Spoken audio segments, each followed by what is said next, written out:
Anda pernah menyaksikan sebuah atraksi ekstrim? Sebuah pertunjukan ataupun aksi ekstrim memang begitu menarik untuk disaksikan. Atraksi ekstrim menjadi sebuah hal yang fenomenal. Sebab adegan yang memukau membuat para penggemarnya tercengang melihatnya. Bahkan, tak jarang atraksi tersebut menyuguhkan aksi-aksi berbahaya dan menantang maut. Sehingga mereka yang melihatnya terbelalak dan sangat tegang menyaksikan aksi tersebut. Namun tak banyak yang tahu di balik aksi berbahaya yang dilakukan dalam sebuah pertunjukan atau sebuah adegan berbahaya, nyawa mereka adalah taruhannya. Dalam video kali ini kami merangkum beberapa orang ternama yang melakukan aksi berbahaya namun berujung maut. Jon Erik Hexum. Produksi film bisa menjadi salah satu bisnis yang sangat berbahaya. Mengambil gambar yang sempurna kadang membutuhkan aksi-aksi beresiko yang bisa saja berakhir dengan bencana. Namun berbeda dengan yang dialami Jon Erik Hexum, seorang aktor dan model terkenal dengan karir yang sedang naik. Ada sebuah pandangan yang keliru bahwa senjata yang berisi peluru kosong itu tidak berbahaya. Padahal peluru kosong bisa mematikan jika ditembakkan dalam jarak yang sangat dekat. Inilah yang terjadi pada Jon Erik Hexum pada lokasi syuting serial Cover Up sebagai agen CIA yang menyamar sebagai model. Saat istirahat syuting, Hexum kemudian bercanda dengan bermain Russian roulette menggunakan pistol Magnum kaliber 44 yang berisi peluru kosong. Ia mengarahkan pistol tersebut tepat di keningnya sebelum menembakkannya.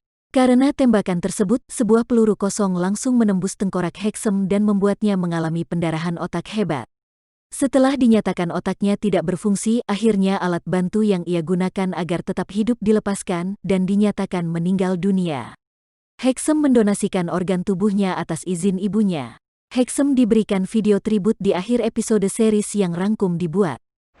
Karl Wallenda. Karl Wallenda adalah seorang pendiri sirkus internasional bernama Flying Wallendas. Sirkus tersebut sangat terkenal dengan aksi-aksinya yang unik dan menantang maut.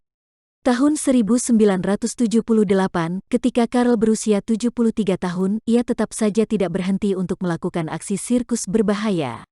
Kakek ini malah menantang dirinya untuk melintasi dua menara dengan menggunakan seutas kawat sepanjang 37 meter tanpa pengaman apapun.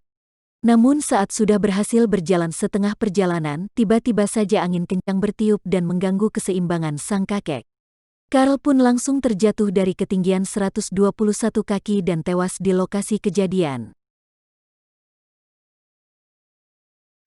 Jerome Irving Rodell.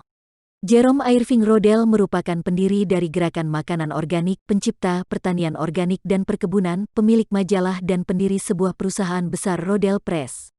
Setelah ia berbicara bahwa ia bisa hidup selama 100 tahun dan mampu berlari menyaingi taksi, ia harus meninggal karena mengalami serangan jantung saat sedang diwawancara oleh Dick Cavett Show tahun 1971. Les Harvey. Leslie Harvey, lahir pada tahun 1945, ia adalah seorang gitaris asal Skotlandia yang merupakan anggota band blues rock tahun 70-an, Stone the Cross. Pada tanggal 3 Mei tahun 1972, saat tampil bersama Stone the Cross di Swansea, Wales, ia mengalami insiden di atas panggung. Karirnya harus berakhir saat melakukan perform di atas panggung di Swansea, Wales. Stone the Cross, yang dikelola oleh Peter Grant dari Led Zeppelin, baru saja menyelesaikan album ketiga mereka yang berjudul Teenage Leaks. Ketika Harvey sedang melakukan soundcheck sebelum manggung pada Mei tahun 1972 di atas sebuah panggung yang sedang kondisi basah kuyup, ia menyentuh mikrofon yang terdapat aliran listrik dan tersengat di atas panggung saat itu juga. Vic Morrow. Ketika melakoni proses syuting film Twilight Zone, The Movie, aktor Vic Morrow meninggal dunia saat terjadi ledakan di sebuah helikopter. Kala itu, Vic tidak sendiri di dalam helikopter, tapi juga ada dua aktor cilik bernama Mika Dinley dan Rennie Chen. Kematian Vic dan dua aktor cilik itu diakibatkan bahan peledak yang ada di dalam helikopter meledak dan mengakibatkan buntut helikopter rusak. Akhirnya, helikopter itu jatuh ke darat dan meledak. Insiden itu membawa tindakan hukum yang belum pernah terjadi sebelumnya. Kru film serta sang direktor, John Landis, ditahan atas tuduhan pembunuhan walaupun pada akhirnya dibebaskan. Kejadian ini juga membuat industri film menerapkan standar keamanan yang lebih ketat dari sebelumnya. Brandon Lee. Kalau kalian tidak familiar dengan Brandon Lee, kalian mungkin lebih kenal dengan sosok Bruce Lee, si pendekar kungfu. Yap, Brandon merupakan anak dari Bruce Lee.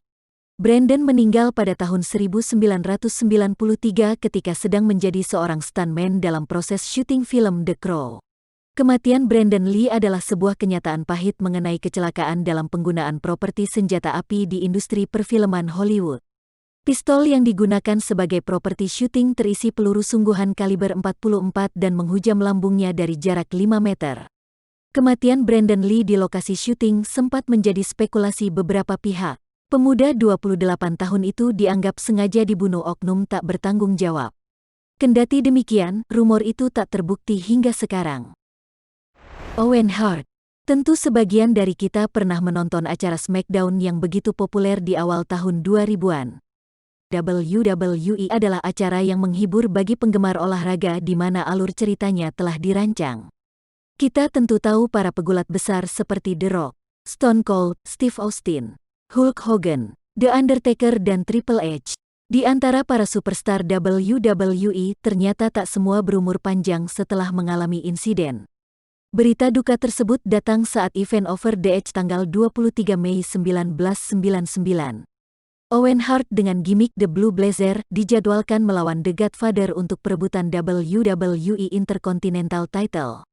Ofisial menyiapkan special entrance untuk Owen Hart yang terinspirasi dari entrance Shawn Michaels di WM12 di mana Shawn Michaels diikat pada tali mirip Flying Fox dan akan meluncur dari atas hingga masuk ke dalam ring. Rumornya, Owen Hart sebenarnya tidak bersedia menggunakan special entrance itu apalagi Owen punya fobia ketinggian.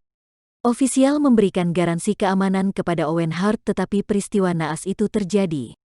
Owen terlihat tidak nyaman ketika sedang diturunkan dari ketinggian yang menyebabkan tali pengaman menjadi kendur dan mengakibatkan Owen terjatuh dari ketinggian 78 kaki atau sekitar 24 meter. Ketika terjatuh, tubuh Owen terhempas mengenai rope dengan posisi dada yang jatuh duluan. WWE tetap melanjutkan event Over the Edge meskipun tidak lama kemudian Owen Hart dinyatakan meninggal akibat pendarahan dan trauma benda tumpul. Jim Ross, sang komentator, mengumumkan kepada pemirsa di rumah yang membeli PPV Over the Edge jika Owen Hart telah meninggal dunia. Untuk mengenang Owen Hart, WWE kemudian membuat tribut khusus untuk Owen yang diberi nama Raw is Owen 1 hari setelah tragedi naas tersebut. Semua ofisial termasuk superstar WWE memberikan penghormatan kepada Owen Hart. Tommy Cooper. Tommy Cooper adalah seorang pelawak Inggris yang terkenal karena lawakannya yang berjenis prop komedi. Ia dikenal dengan tubuhnya yang setinggi 1,93 meter dan topi face berwarna merahnya. Pada tanggal 15 April 1984, ia melawak pada acara LWT Live from Her Majesty's di Teater Her Majesty's di London. Pada pertengahan pertunjukan, ketika ia dan asistennya berusaha memakaikan Cooper baju, ia mendadak pingsan. Ironisnya, para penonton di teater tersebut dan juga sang asisten tertawa melihat kejadian tersebut karena mengira Cooper sedang bercanda. Namun setelah beberapa menit tidak bergerak, Jimmy Tarbuck sang pembawa acara dan beberapa orang lainnya membawanya ke belakang panggung dan berusaha memberinya pertolongan. Ketika pertolongan tersebut gagal, Cooper akhirnya dibawa ke rumah sakit terdekat. Sayangnya Cooper tidak tertolong dan meninggal dunia ketika dalam perjalanan karena serangan jantung dan penyakit yang dideritanya karena sering minum minuman keras. Cooper meninggalkan sang istri Gwen dan 2 anak Thomas dan Vicky dan juga seorang cucu bernama Tem. Steve Irwin. Bagi penggemar acara yang menampilkan kehidupan hewan di alam liar seperti buaya, ular, dan hewan-hewan lainnya, Anda pasti tak asing dengan Steve Irwin. Pria yang pernah memenuhi acara dokumenter The Crocodile Hunter di televisi menjadi dikenal dunia karena keberaniannya menangkap buaya. Irwin memimpin para penonton televisi untuk mempelajari secara dekat hewan mematikan dan langka di Australia, Asia dan Afrika. Dia mendedikasikan hidupnya untuk meneruskan gairah melindungi reptil liar Australia melalui kebun binatang Australia. Namun, dia harus kehilangan nyawa pada usia 44 tahun karena tertusuk ikan pari pada bagian dadanya.